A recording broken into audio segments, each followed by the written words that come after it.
Саддам Хусейн бол орчин цагийн дэлхийн ертөнцийн хамгийн алдартай бөгөөд хамгийн хэрцгий удирдагчдын нэг юм. 1979 онд төрийн эрх мэдлийг өөрийн гарт төвлөрүүлснээс хойш тэрээр өөрийн замд саад ботсон, өөртөө занв хэрч мэдэх бүх хүмүүсийг устгаснаар Саддамын хэмжээшгүй ноёрхол эхэлсэн гэж үздэг. Бага батчир насандаа гэр бүлийн хүчирхийлэл дунд зовж өссөн Саддам аргагүй эрхэнд гэрээ орхин зугтаж, авга ахындаа толгой хорогдох болсноор бага батчир наснаасаа эхлэн улс төрийн хэд даврагч үзэлтэй бүлхэмт гишүүнээр эвссэн юм. Тухайн цагаас эхлэн тасралтгүй тэмцэж, баг багаар зэрэг нэмсээр нэг л өдөр Ирак улс бүхэлдээ түүний мэдэлд орсон түүхтэй. Харамсалтай нь өөрийнх нь хийсэн ёс бус үйлдэлүүд болох аллах, дээрэм, шунал хүчирхийлэл нь эцсийн мөчөд түүнийг дүүжлүүрт хүргэсэн байдаг. Тэгэхээр өнөөдрийн дугаараар та бүхэнд Иракийн ерөнхийлөгч асан Саддам Хусейны амьдрал тэмцлийн талаар өгүүлэх болно. Бага залуу нас.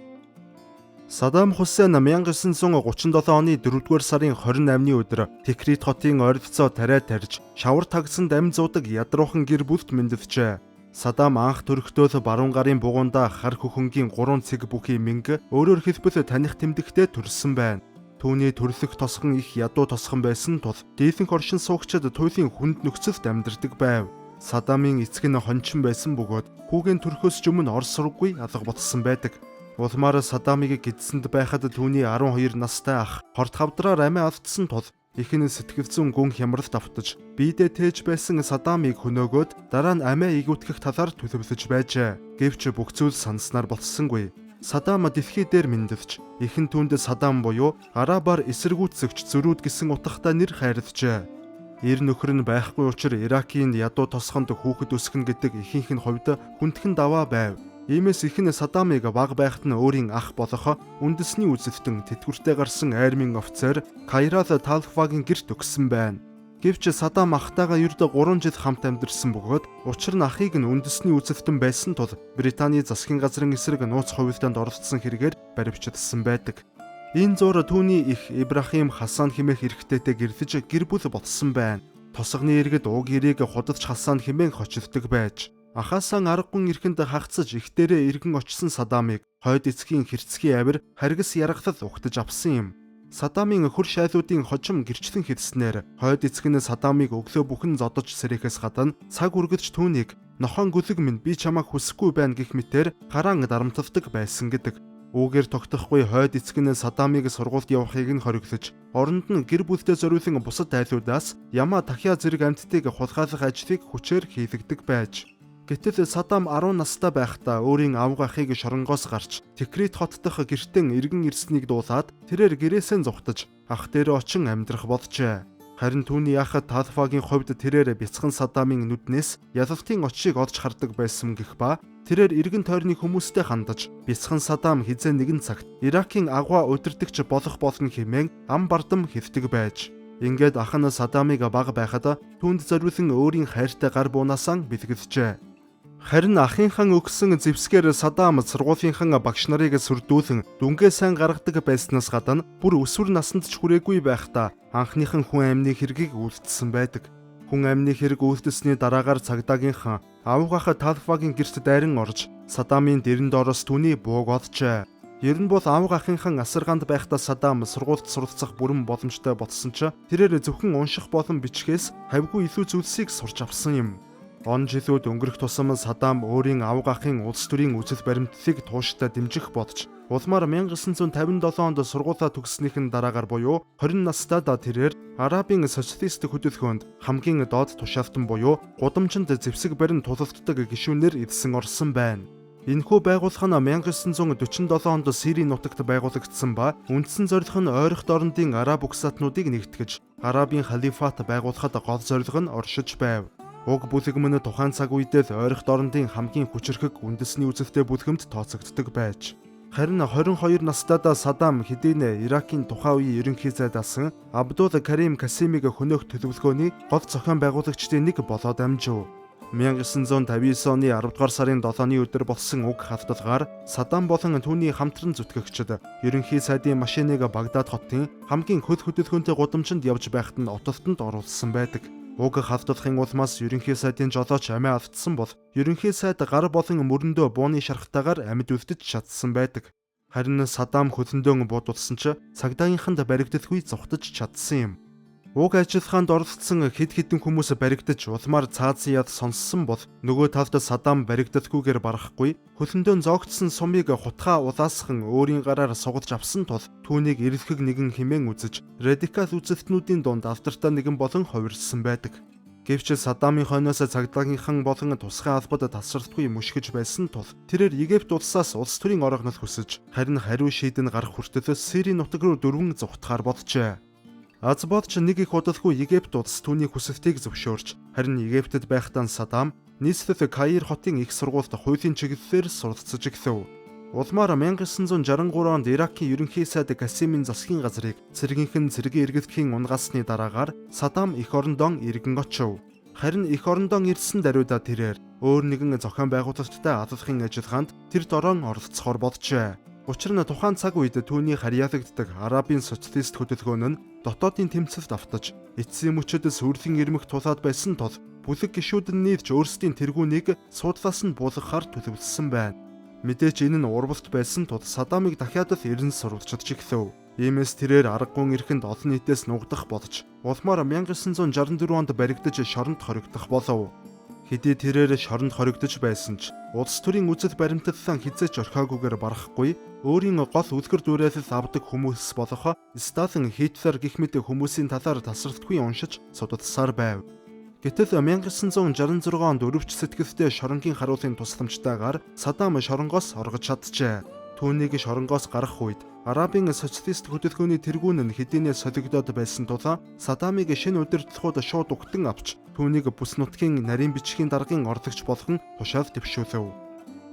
Эрх мэдэлд хүрсэн нь 1968 онд Ирак улсад дахин нэг удаа амжилттай төрийн эргэлт гарч Саддамын харьяалагддаг хөдөлгөөн төрийн эрхийг гартаан авч бүр Саддамын үеэл Ахмед Хасан Ал-Бакар гэгч нь Ирак улсын ерөнхийлөгч болж Саддамыг Иракийн нууц цагдаагийн байгууллага буюу одоогийнхоор тагнуулын байгууллагын дараагаар томилжээ. Саддам эрх мэдэлд хүрсний дараагаар том богино хугацаанд өөрийгөө туйлын хэрцгий бөгөөд улс төрчдөд ашигтай нэгэн болохон батлан харуулж чадсан юм. Тэрээр тагнуулын байгууллагын хүчээр өөрийн замд саад болсон хүмүүсийг нэг нэгээр нь хөнөөж өөрийнхөө дэд ерөнхийлөгч болох замыг үндсэндээ зассан гэж хэлж болно. Тагнуулын байгууллага гэдэг нь асар том хүч байсан тул тэрээр өөрийн эсрэг зогсож мэдэх хүн бүхнийг тун хялбар зайлуулж байлаа. Ингээд хэдийгээр түүнийг 1979 онд төрийн бүх эрх мэдлийг өөрийн гарт төвлөрүүлсэн гэдэг боловч үнэн хэрэгтээ 1970-ад оноос эхлэн албан бусаар Ирак улсыг Саддам ганцаараа бие даан шахуу удирдах болсон юм. 1970 оны ихээр Саддамын шууд нөлөөллөөр Ирак улс нь газрын тосны үйлдвэрлэлийн 100% өөрсдийн мэдэлд авсан ба үүнээс 3 жилийн дараа дэлхийн нийтэд газрын тосны хомсдлоос үүдэлтэй томоохон хэмжээний хямралт нүрдсэн байдаг. Харин дэлхийн нийт хямарч байхад Ирак улс Саддамын зөв шийдвэрийн улмаас газрын тосоор дамжуулан асар их хөрөнгө босгож эдийн засаг нь түүхэндээ анхудаа тесрэлттэйгээр өссөн түүхтэй. Энэ явдлын үр шимээр засгийн газар эрүүл мэнд боловсрал болон олон нийтэд зориулсан бүтээн байгуулалтуудыг ихээр идэвхжүүлэн хийх боломж бүрджээ. Ард иргэдийн амьдрал өдрөөс өдөрт сайжирч Ирак улсын хүүхдүүд анхудаа бүх нийтээрээ сургуульд хамрагдав. Саддам Хусейн тухайн үед хүүхэд бүр заавал сургууль сурах ёстой. Сургуулиуд бүгд үн төлбөргүй байх ёстой хэмээн хэлж байсан удаатай. Ер нь Саддамын хийсэн бүтээн байгуулалтын үр дүнд ард иргэд түүнийг Иракийн түүхэнд байгаагүй хамгийн сайн удирдагч хэмээн хүндэтгэн шүтэх болцгоо. Тэрээр эрүүл мэндийн үйлчилгээг иргэн бүрт хүртээлтэйгээс гадна үн төлбөргүй болгож цэрэгт алба хаадаг ирчүүдийн гэр бүл улсын зүгээс ихээхэн хэмжээний дэмжлэг урамшуулал олгох болов.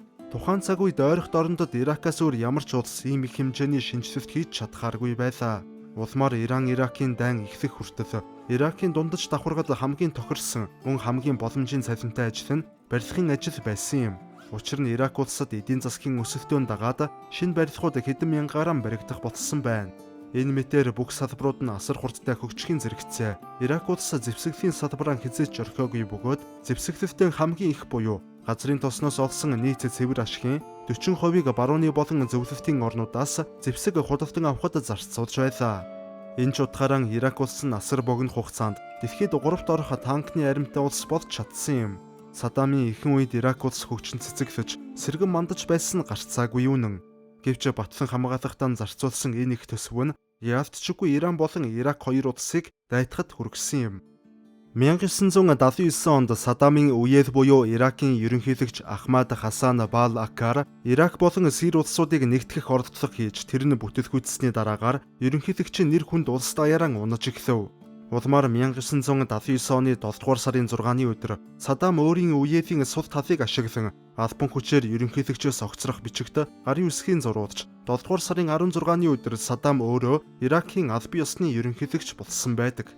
Харин ерөнхийлөгч болсноос 2 өдрийн дараа тэрээр Арабын социалист намын их хурлыг хуралдуулж түүнд нь 250 хүн оролцсон ба Саддам тэдгээр хүмүүст хандан энэ танхимд урвагчд байна хэмээгээд 68 хүний нэрийг зарлаж харин тэдгээр 68 хүнийг газар дээр нь хурлын танхимаас шууд баривчлан одож тэдний 22-т нь цаадсан ял оноосон байдаг. Тухайн үеийн хурлын дүрс бичлэгийг бүхий л процессын хамтаар Иракийн телевизүүдээр цацсан ба энэ нь нэг талаараа олон нийтэд хандан Иракийг хэн удирдах байгааг бүх нийтэд ойлгуулах гэсэн мессеж боджээ. Энэхүү улс төрийн их баривчилгаанаас 1 сарын дараа тэрээр 14 хүнийг Израилийн тагнуул хэмээн зарласан бөгөөд тэдгээр 14 хүний 13 нь үнэхээр еврей хүмүүс байв. Улмаар тагнуул хэмээгдсэн хүмүүсийг Багдад хотын төв талбайд баярхөөр тэмдэглэж байгаа мэт олон мянган хүмүүсийн нүдэн дээр нэг нэгээр нь дүүжлэн хөнөөсөн юм. Дараачин саруудад Саддам мөн л олон зуун хүмүүсийг урман тэрсэлсэн, хувилдсан хэрэгээр хотын төв талбайд цаазаар авсан байдаг. Энэ нь нэг талаараа айдас гүйцсээр дамжуулан өөрийн дэглэмийг бэхжүүлэх гэсэн төлөвлөгөөний нэг хэсэг байв. Саддам өөрийн тагнуулуудыг энд тэндгүй тарааж, үүнийхээ ч үр дүнд бүх урвагчдыг асар богино хугацаанд олж илрүүлж байлаа. Үүгээр тогтохгүй Саддамын талаар хэн нэгэн хүн ямар нэгэн хошигнол хийвэл тухайн хүний амийг хөнөөх, эсвэл ядчил хэвийг нь тастан шийтгдэг байв.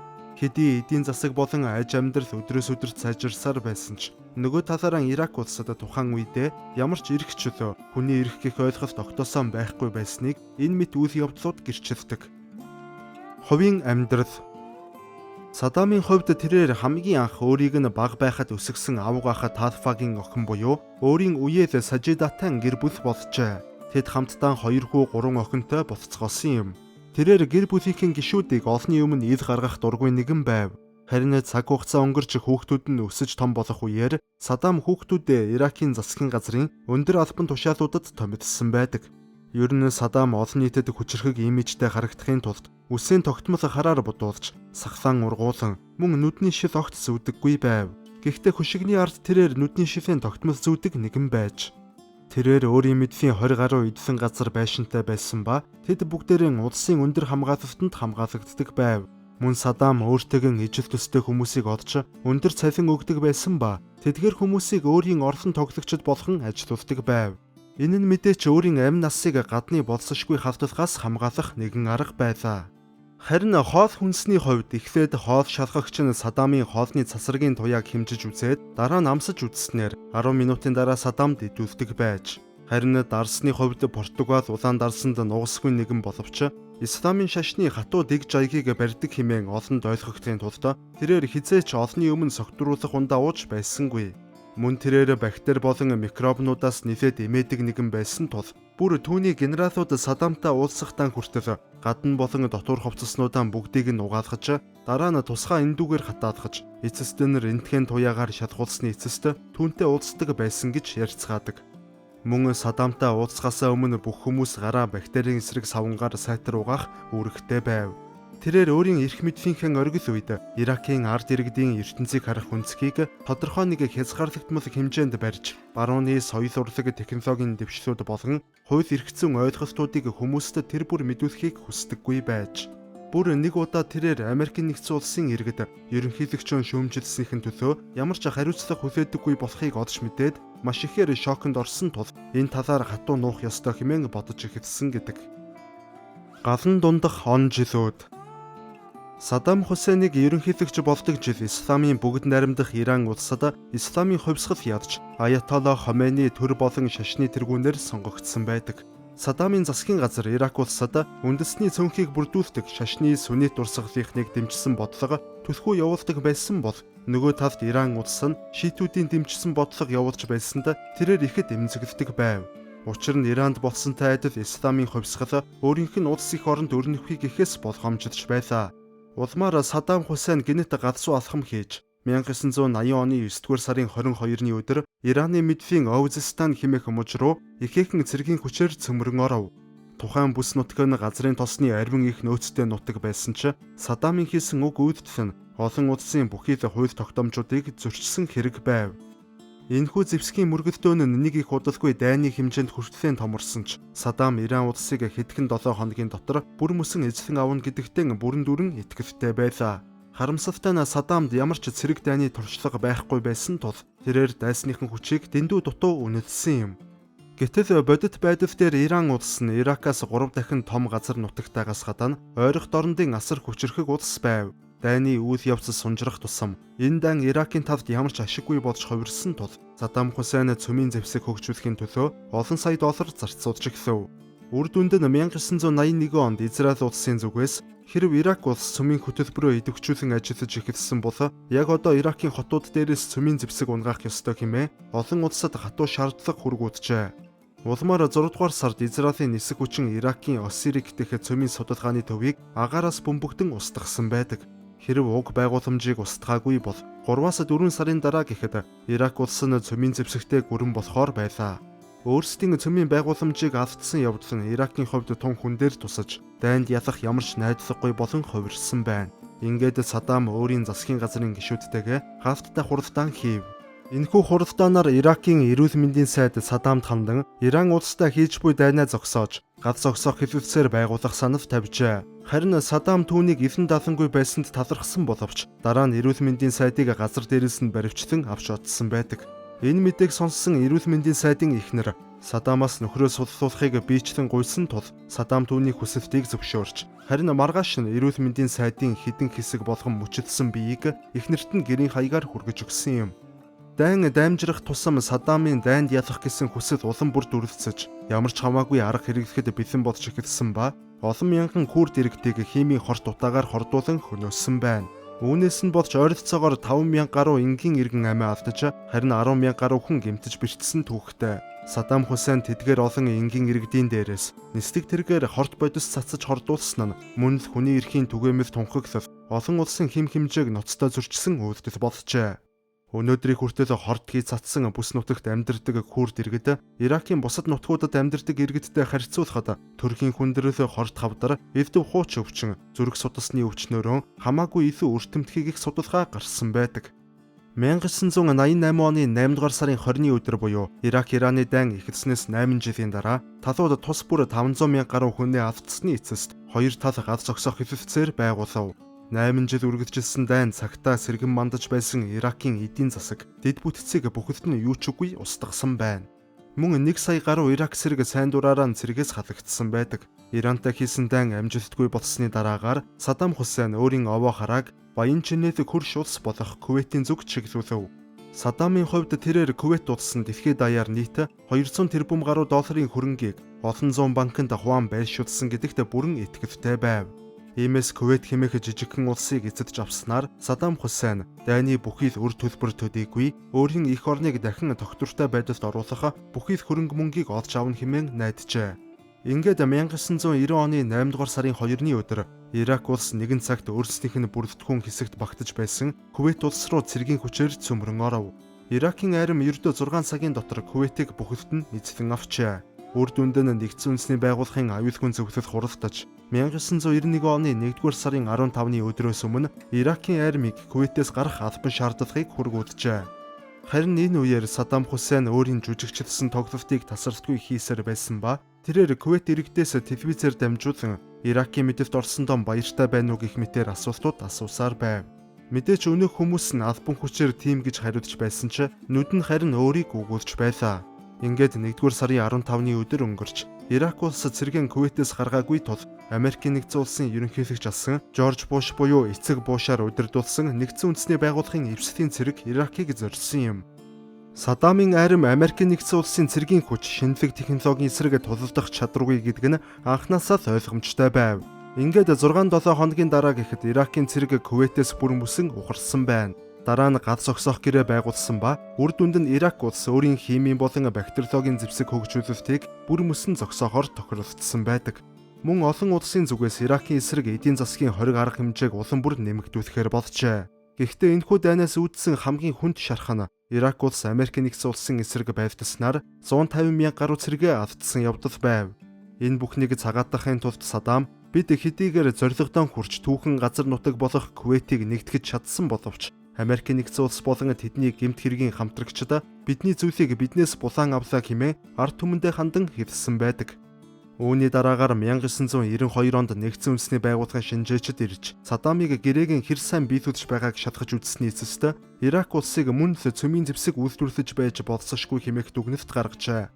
Улмаар 1993 онд Иракийн нисэх хүчин нэгдсэн үндэсний байгууллагаас хоригдсон бүс нутгаар нислэг үүдсэн тогтоогдсон тул Америк нэгдсэн улс Алсын зайн тусгалтаа пуужингаа Иракийн Багдад хот руу харван дарамт үзүүлв. Үүний дараа 1998 онд дахин нэг удаа Алсын зайн пуужинг Америкчууд Багдад хот руу харвсан ба нэг ёсондоо Ирак улс Кувейт руу дайрсны улмаас Америк нэгдсэн улс Иракийг өөрийн дарамтанд оруулсан гэж хэлж болно.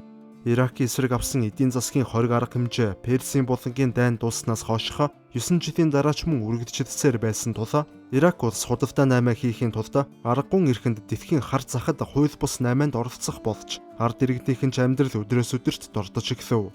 Энэ нь нэг талаараа муу удирдагчийн алсын хараагүй шийдвэрийн үр дагавар яалтчгүй юм боловч нөгөө талаараа Америк нэгдсэн улс тэргүүтээ эвслийнхэн Иракийн ард иргэдийг ийм байдалд албадан хүчээр оруулсан явдал яалтчгүй мөнөөсөө мөн байв. Саддамын сүрэл 2001 оны 9-р сарын 11-ний өдөр болсон террорист халдлагын дараагаар Америк нэгдсэн улсын ерөнхийлөгч Жорж Буш болон түүний талыг баримтлагчид Саддам Хусейныг Осама бин Ладен болон Аль-Каида бүлэглэлтэй шууд холбоотой хэмээн сэжиглэж эхэлжээ.